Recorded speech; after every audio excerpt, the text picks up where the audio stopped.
Kitabu cha Wathesalonike wa kwanza mlango wa 16 kuanzia mstari wa 8 mpaka wa 9. Paulo anasema nimepewa mlango mkubwa ulio wazi, mlango mkubwa wa kufaa sana ulio wazi mbele yangu, lakini wapo wengi wanizuiao. Kumbe pia unaweza ukawa umepewa mlango wa mafanikio, ukapewa mlango wa kuingia kwenye ndoa, mlango wa kufanya biashara, mlango wa kuhudumia watu, wa kuwa nabii, wa kuwa mwalimu, lakini katika njia zako ukawa kuna watu wengi wamewekwa ili kukuzuia. Paulo anaposema nimepewa mlango mkubwa na wa kufaa sana, lakini wapo wengi waninizuiao, anazungumzia kuhusiana na kipawa na ule uwezo na neema ya mafunuo ambao Mungu alikuwa ameweka ndani yake. Kumbe Mungu anaweza kuwa amekubariki akakupa kipawa, na kile kipawa ndio kimanifest, kile kipawa ndio kitumike na kifanikiwe kwenye maisha yako, ikawa kitatumika labda ukiwa Marekani ama ukiwa kwenye nchi nyingine, lakini katika njia yako hapa wakaweka watu wengi sana wa kukuzuia. Paulo anasema nimepewa mlango mkubwa ulio wazi mbele yangu, lakini mbele yangu wapo wengi wanaonizuia. Sasa unashangaa Paulo anazuiliwa kwa namna gani?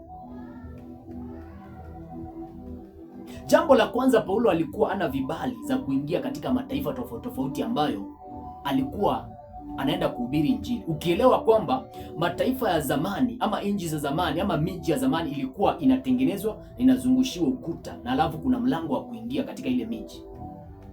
Nadhani unajua historia ya Yeriko, mlango Yeriko, kile kitabu cha Yoshua mlango wa 6 kuanzia mstari wa kwanza. Maandiko yanasema basi Yeriko ulikuwa umefungwa kwa sababu ya wana wa Israeli, hakuna aliyeweza kuingia wala kutoka. Kwa hivyo miji ilikuwa inajengwa na inazunguziwa ukuta. Paulo amepewa kipawa cha kufundisha neno, amepewa kipawa cha mafunuo ya neno, lakini ikawa hawezi akamanifesti kile kipawa kwa sababu alikuwa anazuiliwa katika mipaka, maeneo ambayo alikuwa anaenda. Na hapo ndio sasa inahitajika Mungu akusaidie ili kila milango ambayo mbele yako imefungwa ikapata kufunguliwa kwa jina la Yesu Kristo. Soma kwenye kile kitabu cha Isaya mlango wa 45 kuanzia mstari wa kwanza na wa pili. Hapa ni Mungu anaongea kwa kinywa cha Isaya. Anasema ya kwamba nitavunja milango ya chuma na milango ya shaba. Anasema nitawafunulia hazina za gizani na mali zilizofichwa mahali pasiri. Kumbe inawezekana utajiri wako hata ufai kumwomba Mungu, unafaa kuvunja milango ambayo ile milango walikuibia mali zako, wakakuibia utajiri wako na wakaweka katika hazina za gizani. Na hapo ndio unafaa kujua vitu viwili ili umiliki hizo hazina za gizani ambazo ziliibiwa. Maana maandiko yanasema ya kwamba mwivi aji ila aibe, achinje na aibe, kuharibu na kuua. Kwa hivyo hizo hazina za gizani, hizo mali za shetani, ujue shetani alimuibia mtu. Na ujue kwamba kuna watu ambao hata hawafai kumwomba Mungu awabariki. Tayari Mungu alishawabariki, lakini alipowabariki shetani akaja akawaibia. Na shetani alipowaibia akaweka zile mali katika hazina za gizani. Tunapoongelea kuhusiana na hazina za gizani, tunaongelea kuhusiana maeneo katika ulimwengu wa kiroho ambayo hauwezi ukayaona kama hauna jicho la kiroho. Na hapa ndio Mungu anahitajika sasa akufungue macho ya kiroho ili uone huo mlango ambao umefungiwa mali zako. Labda kwenu kulikuwa kunaabudiwa mizimu, umezaliwa kwenye familia ya mizimu. Ina maana kwamba uliporagwa kitambo, utajiri wako uliporwa kitambo, ukabakia una kitu. Badala umuombe Mungu na mwambia Mungu nibariki, unafaa kwanza urudishe hizo ambazo ziliibiwa kwanza.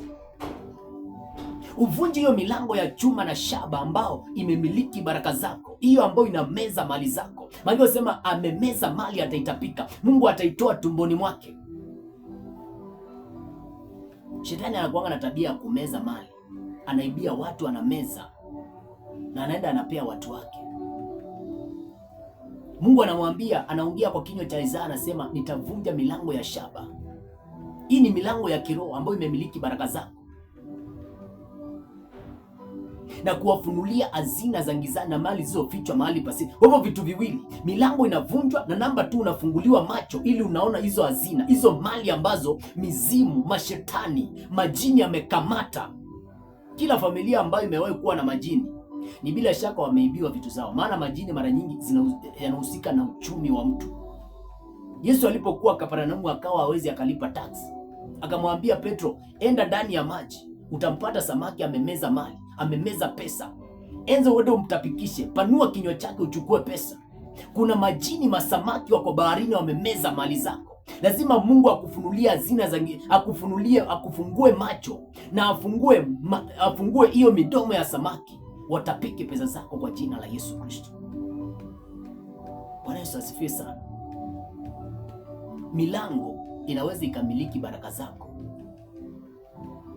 Ndio maana ukisoma kwenye kitabu cha Yoshua, hicho ambacho tulikuwa tunasoma, kitabu cha Yoshua mlango wa 6 na mstari wa 1, maandiko yanasema basi Yeriko ulikuwa umefungwa kwa sababu ya wana wa Israeli.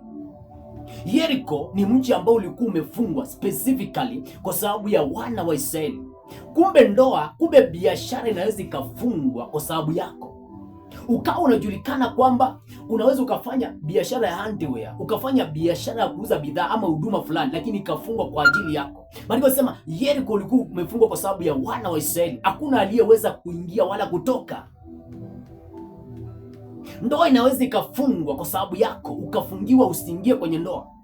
Maana wanajua ukiingia kwenye ndoa ndio umefanikiwa. Masomo yanaweza akafungwa usije ukasoma, ukakosa karo ya kulipia shule, kwa sababu anajua siku ile utasoma umefanikiwa. Yeriko ulikuwa umefungwa kwa sababu ya wana wa Israeli wasije wakaingia, na ulikuwa umefungwa kwa namna ya kichawi. Ndio maana wana wa Israeli wanapewa strategy ya kuharibu wa kuangusha ule ukuta. Wanaambiwa uzungukeni mara 7 kisha mpige kelele. Ile siku ya 7 ukuta wa Yeriko ukaanguka. Kuna watu ambao wanapambana na ndoa, biashara, si eti kwamba wafai kumiliki, lakini kwa sababu zimefungwa kwa namna ya kichawi, wanapambana nazo kwa namna ya kimwili. Kama wana wa Israeli wangechukua tingatinga waende waangushe ule ukuta wa Yeriko, haingewezekana. Lakini walikambiliana ule ukuta kwa njia ya kiroho kwanza, ndio baadaye ukakuja ukaanguka. Maana ukuta wa Yeriko ulikuwa umefungwa kwa sababu ya wana wa Israeli, number 1, na number 2 kwa sababu kulikuwa na Rahabu, anaitwa Rahabu kahaba, alikuwa ndani ya ile Yeriko. Ujue Rahabu alikuwa ni mwanamke ambao katika uzao wa Yesu yupo. Kumbe mji unaweza ukafungwa. Familia inaweza ikafungwa kwa sababu ya mtu mmoja ambaye anafaa kuwa president pale, mtu mmoja ambaye anaweza akawa mtu mkubwa pale. Ile familia ikawa na umaskini, ikawa na utasa. Ile familia ikawa inapitia katika shida kubwa sana. Familia ya Gideoni ilikuwa maskini, ukisoma kwenye kile kitabu cha Waamuzi, kwa sababu Gideoni alikuwa ni shujaa wa Bwana ambaye alifaa kuokoa taifa lake. Bwana Yesu asifiwe sana. Yeriko ukafungwa kwa sababu kulikuwa na Rahabu kahaba ambaye alikuwa ndani ya ule mji, ambaye Rahabu katika kizazi cha Yesu alikuwa ndani yake. Kwa hivyo wakafunga Rahabu ndani yake na wakamfanya kuwa kahaba ili Yesu asije akatokea pale akakomboa ulimwengu.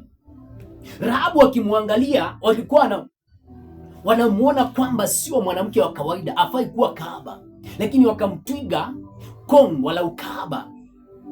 Lakini pia wakafunga Yeriko asije akatoka ndani yake. Bwana Yesu asifiwe sana.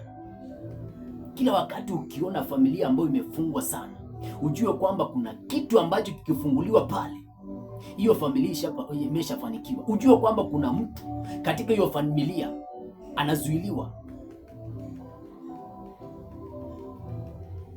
Yeriko ikafungwa kwa sababu ya Rahabu kahaba ili ukombozi wa ulimwengu usije ukapatikana. Baba Mungu, ni asante kwa sababu ya mtu huyu ambaye amenisikiliza. Katika jina la Yesu Kristo, malango yake yakapate kufunguka ya kiroho, ambao amebeba baraka zake. Njia zake zikapate kunyoka, njia zake zikapate kuwa za mafanikio. Kila vizuizi kwenye njia zake zikaondoke kwa jina la Yesu Kristo. Msaidie mtu huyu Baba Mungu wa mbinguni. Roho Mtakatifu wa Bwana, take over.